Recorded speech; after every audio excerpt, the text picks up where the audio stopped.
What's going on, guys? Welcome to the video. So today I'm going to run you through a quick eFlip tutorial, and we're going to talk more about book reselling. And you might be sitting there asking yourself, why are we going over books right now? It's a horrible time to ship things into FBA because of the new restrictions on what they're actually receiving and focusing on receiving, right? They're only focused on currently like, toilet paper and hand sanitizer and things that are important to get out to other customers that have high demand.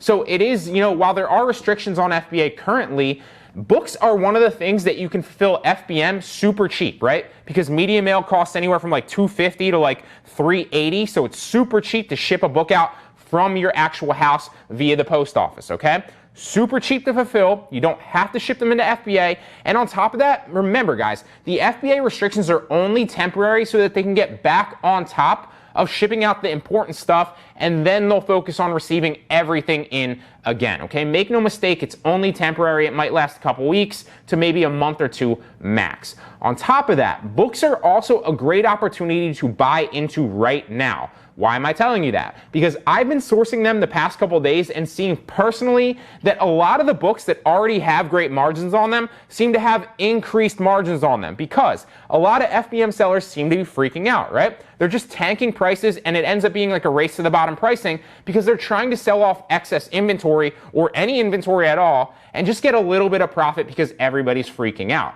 So it is a great time to buy into books and either ship them into FBA in the future or fulfill them from your house and just be patient for a higher price point, okay?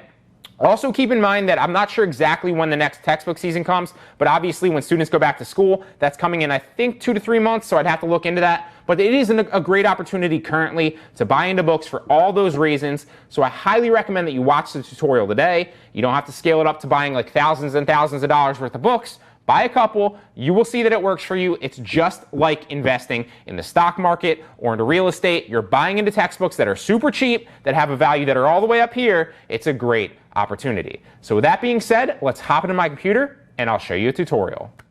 Alright, so here we are in the eFlip software, and I'll run you through how I like to set it up. Keep in mind that I set it up differently every single time, so I get different looks of, each different potential book out there. So I'm not always sorting it through the same exact parameters, because then I would see, generally speaking, a lot of the same books and similar types of books, okay?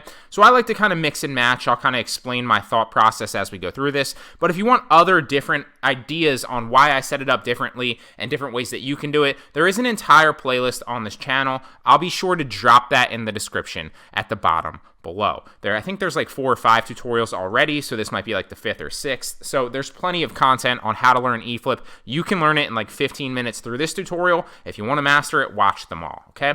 Now, before we actually get into this too, I am running a free 30-day trial with everything going on. I just kind of want to inspire people that this is one of the best times to sharpen your sword, so to speak. So I'm not asking for any money up front. I'm literally giving a free trial out to everybody. If you want to hop into Online Arbitrage Pro 4.0, there's a free 30-day money-back guarantee trial down in the description, okay? That's the first link in the description. You can hop into the course, learn a number of these business models like I'm teaching you here today on how I make money flipping products right from my computer, and a number of other students do as well.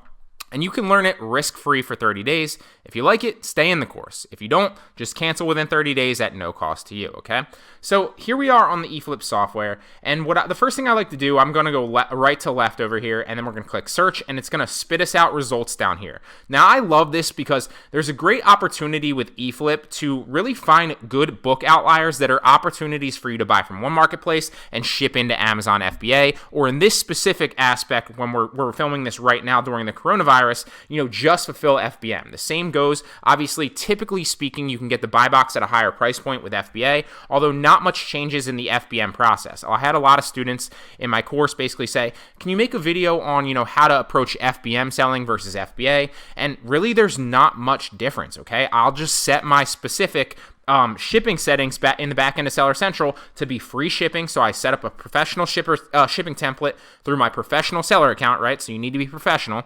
And if not, then you can just charge for shipping. It just makes it a little bit more difficult. So I'll set up free shipping, and then I'll just match the buy box price, whether it's used or new. And then eventually I will get the sale, although you don't get it as fast as you would FBA, okay? Keep that in mind.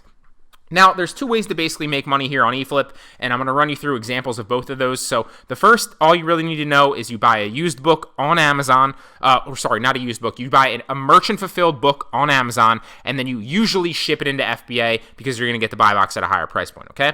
For this specifically, you're going to also be looking for books on other websites, and eFlip, one of the great things about eFlip is if you click the bookfinder, and I'll show you how to do that here in a second, it's going to give you other potential opportunities of where that book can be online and the price point, so you know if it's a profitable book or not. So the first thing I do on the right here is I'm going to set the max publish date to like 2008. Sometimes I go a little higher, sometimes I go a little bit lower, but really all you want is current books, because if you're not getting a current book, then obviously it's not in circulation anymore, and there's not that much demand for it. Now, these aren't all textbooks, but a good majority of them are, okay? So just keep that in mind. Now, the next thing I'm going to do is the max average rank and the max rank. So I'm going to drop this all the way down to 100. And what I'll usually do, this isn't so specific. Like if I wanted to make it more specific, I'd go like up further. And then I'd also go, let's go to 2010.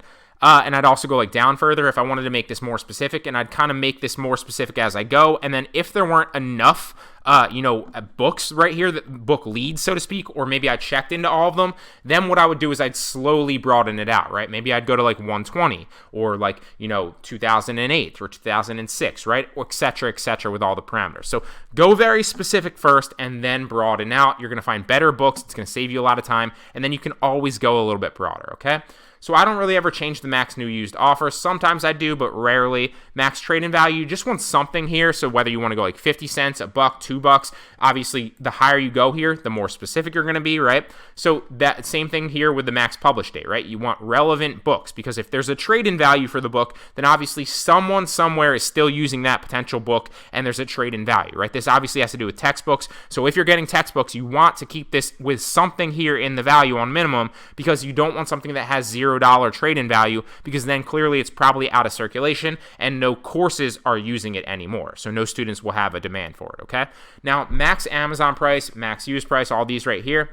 Basically, what you want to do is you want to set these parameters so that you can find good books. Now, these are what matter most. Obviously, these you can kind of play around with, and max rank obviously matters as well. They all matter, but this right here, these three levers are really going to be what decide what books you get for the most part. Okay, so let's go to the minimum Amazon prices like 40. We'll go minimum use price like maybe 25 cents, and maybe we'll drop this down to like 30, and we'll just see what pops up. Now, we can always go a little bit more specific, we can always go a little bit more broad, but we're just going to see what pops up.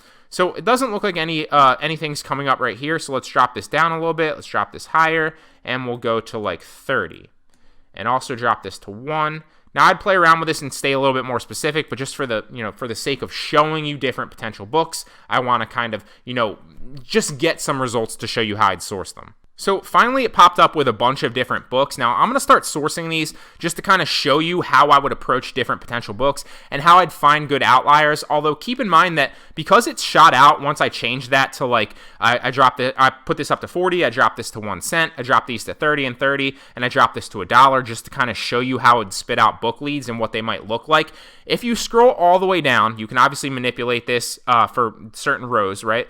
And there seems to be a lot of results, right? Because there's a lot of potential books, and there's over 14 pages of results right here. So you probably want to go a little bit more specific with your results, but for the sake of saving you time and giving you value without wasting your time, I'm just going to start sourcing through this list right now and not waste any more of your time. So we'll try to find a good one through this list. So right here, what I usually do, and this isn't, I always get people like saying like this, I usually find them, where they're not a big discrepancy and so on and so forth. And you're going to get what I mean here in a second.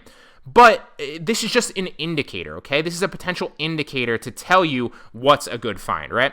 So a potential indicator, not always, not a sure thing, a potential indicator is a discrepancy in new and used price. Now, that doesn't necessarily mean anything depending on how you're sourcing, but it's just an indicator of a potential good buy. So if you only have a little bit of time, the reason I'm telling you that is if you only have a little bit of time, you don't have enough time to source through all these books to potentially check, you want to go through and look for the biggest discrepancy in new and used price and just check them to save you time. Then you can always come back and check the other ones. And once you click them, so you see like Once you click one, it'll go gray. Like this one's gray, I've already checked this. This one's green, I haven't checked this. This one's gray, I've already clicked this and checked this, right? And it might be difficult for you to see like the discrepancy, but like on my screen as I'm screen recording, I'm sure you can. But if you can't, you definitely can tell the difference on your screen. Look, green, green, green, gray. Green, green, I think that's green, gray, right? So avoid the gray ones. I've already checked into those myself. So this one right off the bat looks like a decent opportunity. It has a discrepancy of 60.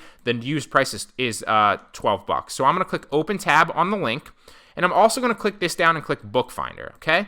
And what that's going to do is it's going to give me the potential opportunity of what this is selling for, both used and new. So used will be on the right, new will be on the left, on other websites that are Amazon, but other websites that aren't Amazon as well, right? You see, like, start spitting you out used books and new books and their price points, right? So I'm going to go back to this. I just want you to understand what it is and why I opened it up right now, okay? So once you click the link, it's going to take you to all the used offers. And what I want you to do is I want you to right-click on the picture of the actual listing, or the book, obviously. So that's going to take you to the product detail page. So now you want to look at the buy boxes, right? And with books, there's usually two buy boxes. There's the used buy box and a new buy box, not all the time, but most of the time, okay? So I want you to look for discrepancies in what you can source it for, new versus used. So is there a used discrepancy? Let's go back. The buy box price is $23.94, and the cheapest used price right here is $12.44. Used goods. So that could be a good opportunity to buy this and resell it, right? And also because I started to figure out why AMZ Scout Calculator I don't think works on a lot of the book listings, and I think it's because there's two buy boxes on books. It used to frustrate me, and I was like, why the hell isn't this working on the book listings? But I'm pretty sure it's because there's two buy boxes and it doesn't know which one to check. So that no big deal on books. We're just going to pull up the AMZ Scout Calculator, or sorry, the FBA calculator that comes with Amazon. So we'll pull that up. And then we just need to go down to the ISBN, not the ASIN. We're going to take the ISBN right here, and we're going to paste it in to the FBA calculator because we want to put our calculations in there to see if this is a profitable book, okay? So the item price, we're checking used, remember, is $23.94. So $23.94. Ship to Amazon fee? Well, usually that'd be $1 if you ship it into FBA, but guess what? If you're fulfilling it merchant, and this is why I wanted to show you this, that's why it's also a great opportunity to do your fulfillment as well, is if you ship it as, you're not shipping into FBA, you're just doing your fulfillment, you could offer free shipping, or you could also charge for free shipping. Or you could charge for free shipping. You could also charge for shipping. Although keep in mind that if you're charging for shipping, that's going to raise your price and then you won't have the buy box. So just as a rule of thumb, I always recommend just keeping the shipping 0, right? You're either going to offer free shipping and therefore they're not going to pay anything for the shipping, or you're going to offer, shipping, but then you're going to drop your price down to like 16 or 15 or 17 to match the buy box so you get the price, right? So always put 0 in here once you find the item price on your fulfillment. Same thing with obviously with Amazon fulfillment. So if I wanted to ship this into FBA, just to get an idea, I'm going to put $1 in there. We have 0 in shipping right here. The cost of our product is $12.44 plus 75 cents tax, so we'll just round it up and we'll say $13.44, even though that's a little bit much. I usually like to be a little conservative. So then we'll calculate and see if this is a profitable buy to buy used. Now, it's not profitable. Look at this. It's not profitable if we ship it into FBA because the FBA fees are a lot higher, right? So we have the selling fee right here is $5.39. The fulfillment by Amazon fee is $7.42. So it's not profitable to buy it used and ship it into FBA. But if we buy it for $13.44 and we fulfill it ourselves for $23.94, obviously you're going to be making $5.11. So keep in mind, it looks profitable here, but this is where you need to ask yourself. You're netting $5.11, okay? If you list it at this price, but you haven't accounted for shipping yet, right? Because we didn't put anything in the shipping field because you want to make sure that you match the buy box price and that's the price that you're going to get it at, right? So you have to then ask yourself, okay, you can make $5.11 on this if you fill it by merchant. What is it going to cost you to ship this out for medium mail? Well, you need to find the weight of it and then put it into a medium mail calculator. But typically speaking, it's going to cost you anywhere from like $250 to $380 max, depending on the weight of the book. So this obviously is a profitable book. You can buy it for $13.44, maybe make $250 on it. Although while it is profitable, not something I'd really go after because the ROI isn't phenomenal. But you could, okay? So then obviously it's not necessarily the best opportunity, although it is profitable FBM, not profitable for FBA used. Okay, so we want to find out, is it a good opportunity to buy it new? So the new buy box, is $59. So can we source it anywhere else for as a new book, right? So you want the left side right here, not used.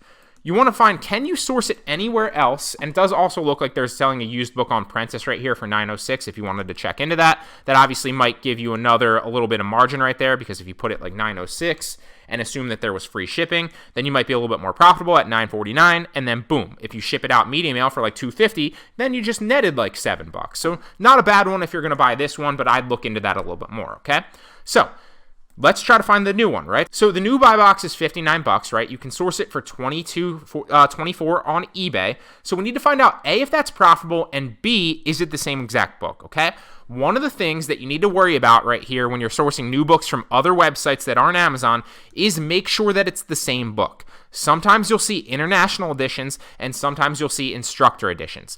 The international or the instructor are two different editions than the product detail page. Do not buy instructor editions and sell them back on Amazon under this product detail page. Do not buy international editions and sell them on Amazon under this product detail page. They are different books, okay?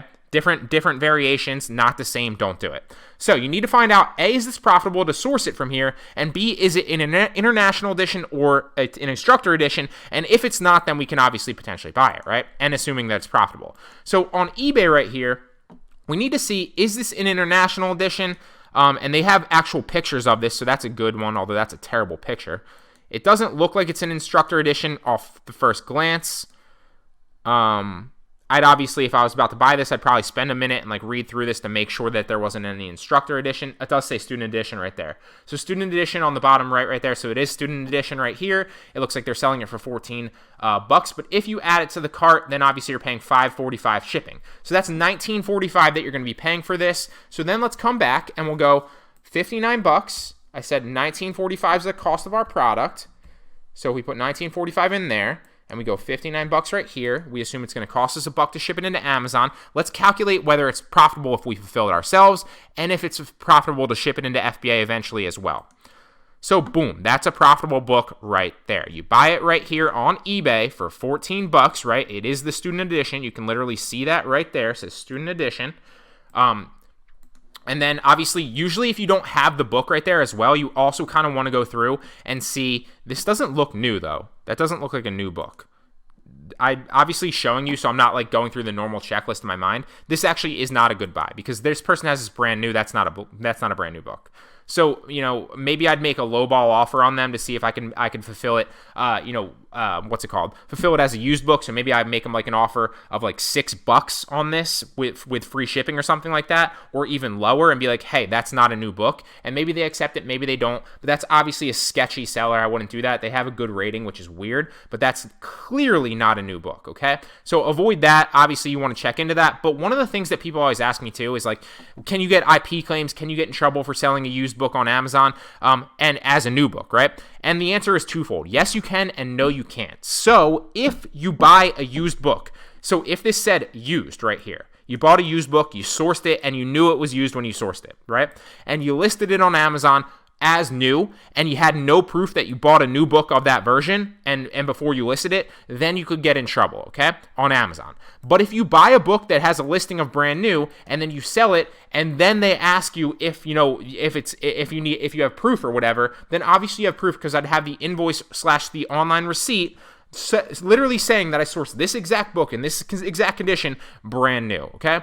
So it really depends on that. The only time people run into trouble usually is if they try to source a used book and then list it as new. So don't do that. So let's check this next one to see if this is an opportunity. 3223. Let's X out of this person. They're clearly a sleazy seller. This looks like the core edition. I'm not sure what that means, but is it, so Apprentice, core edition. This is probably something I'd stay away from. I've never actually heard of core edition before. Is it, let's try to find the back cover. So core edition, it doesn't say student edition, Pearson, and they probably cut off the right side right there to not show you that it's the oh, here we go, hold on. Nope, not the same one. So core edition. I wouldn't go after this one. I've actually never heard of core edition. That's a new one.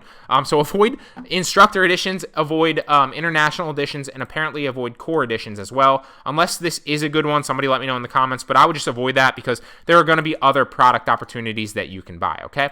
So this one probably isn't looking like a promising buy. Let's go through and try to find a different one. So Let's scroll down. What's the biggest discrepancy now? It looks like it's the $60 one with the $17.66, although I've checked that one already. So let's go to the next page. Let's find a discrepancy right here. Here's a decent one. We have a 73 and a 21. It's green, so I haven't clicked it yet. So let's click that. We're also going to click this and go to the bookfinder. And then we want to find, okay, is there an opportunity to buy it used? Is there an opportunity to buy it new? So we're going to right click here, open that up in a new tab. The cheapest option right here is about, $22 or so. So the used buy box price is 36, but I'd be willing to bet that if you buy this 22 and you fulfill it for 36, there really isn't that much of a margin. But let me show you to be sure. So we'll go take the ISBN, if I can copy it. We're going to try another product, paste the ISBN in there. There it is. And we'll estimate it's £1. We'll estimate it's like 10, 9, and 1. That might not be right, but you could obviously pick the other one as well, but you're just trying to get a good idea of what your fees are going to be, okay, right? So what your fees are going to be shipping into FBA, what your fees are going to be weight-wise to ship it. So that's all you're really doing there. Usually, 99.9% of the time, that stuff's going to be there, and obviously a book is never usually over like 2 pounds most of the time, and your package dimensions are always going to be like 12, 10, 1, 9, 10, 9, 1, etc. It doesn't matter that much. It's just giving you kind of a rough estimate. We could even overestimate here and be like 12, 10, 1, and that might be relatively true, or it might be an overestimate, but regardless, okay? So now we have the information in there. Let's find out if it's profitable. So $36 would be the price on both of these. If I can type $36, it costs us $0 to ship it because we want to find out if it's profitable merchant fulfilled before our shipping fee of media mail, right? It's going to cost us $1 to ship it into FBA, and if we buy it used, the cheapest price is about, let's round that up to 19, so 23. So $23, and we're going to calculate it. So it is profitable with FBA and it is profitable with FBM, right? It was $36, right? Yeah, $36. So I guess it is profitable actually. You can make $1.65 off of it, although this isn't an ideal product. I wouldn't want to spend $23 to make $1.65. So while it is profitable, it's probably a book I would avoid. Although if you did buy this merchant fulfilled, or buy this $23 and fulfill it merchant fulfilled, you could also be profitable. And because your cost of this product, I'd estimate to be like $260 or $250, or maybe something like $3, you'd still be profitable. So it's a little bit better. It's probably like a 20 to 25% ROI because you're spending $23. You'll probably make a good $5 on this. And then, it's not a bad buy in that aspect. So this is a good opportunity to buy this used and fulfill it as a merchant. It is an opportunity to fill it FBA, but I probably would avoid it. So you can decide if you want to make $5 on this book because your media mail obviously charges would be like $250, right? So it's an opportunity to buy it used if you'd want to. Now, let's check, is it an opportunity to buy it new? So $73, and the cheapest one right here is $62.42, so that's not a great opportunity to buy it new. Now, another thing that I would like to say, I'm going to actually end this because it's pretty self-explanatory and I've done a million of these tutorials here. I would go back and make this more specific, but I promise you, there are great opportunities to buy FBM books right now. A lot of people are dropping the prices, and tanking prices and freaking out over this virus thing and just dropping their prices because they want to make sales, right? So, and they just want to get rid of their inventory and recoup some of their money, right? So, another way that you can actually check is sometimes if you actually click, and this isn't actually going to be fed to you on the software, but sometimes if you're on the detail page already looking at a book and there's multiple new offers and you right click on the new offers, every once in a while you'll notice that sometimes there is a newer offer that's cheaper, right? So sometimes Amazon or somebody else will have the buy box as like a prime offer, and then there might be like a newer offer that's cheaper, right? So let's say that Amazon had the buy box price at like at $73, right? But somebody had an FBM offer at like $34 or like $40. I have seen that before, okay? It doesn't happen that often, but it is there every once in a while. Obviously, the majority of the time, the other prices are going to be higher than the buy box, but that is not always the case, especially when you're dealing with FBM versus FBA sellers and books, right? So just check it. It's another opportunity. Click on the new, see if the buy box is selling for a higher price point than some of the other new offers. If it is, then check just like any other thing and any other sourcing technique, if there's an opportunity to make a profit on that, okay? So that is books in a nutshell. I'm not going to waste your time and run through all these books. I'm going to go through these later and source more books. I probably sourced a good 25 2 nights ago, so I bought a bunch of inventory. I plan on getting it, listing it as merchant fulfilled, and then once the FBA centers obviously open, hopefully I've sold a good amount of that inventory, and if not, then at that point I'll ship it into FBA because I'm basically locking down profit margins, buying them cheap, and then knowing that they're valued super, super high, right? So this is a great opportunity, guys. Don't sleep on eFlip. Buy books right now. There's a great discrepancy in price between FBA and FBM, and there's also a lot of panicked FBM sellers dropping their prices. If you like this video, give it a thumbs up. I genuinely appreciate it, and I'll see you in the next one.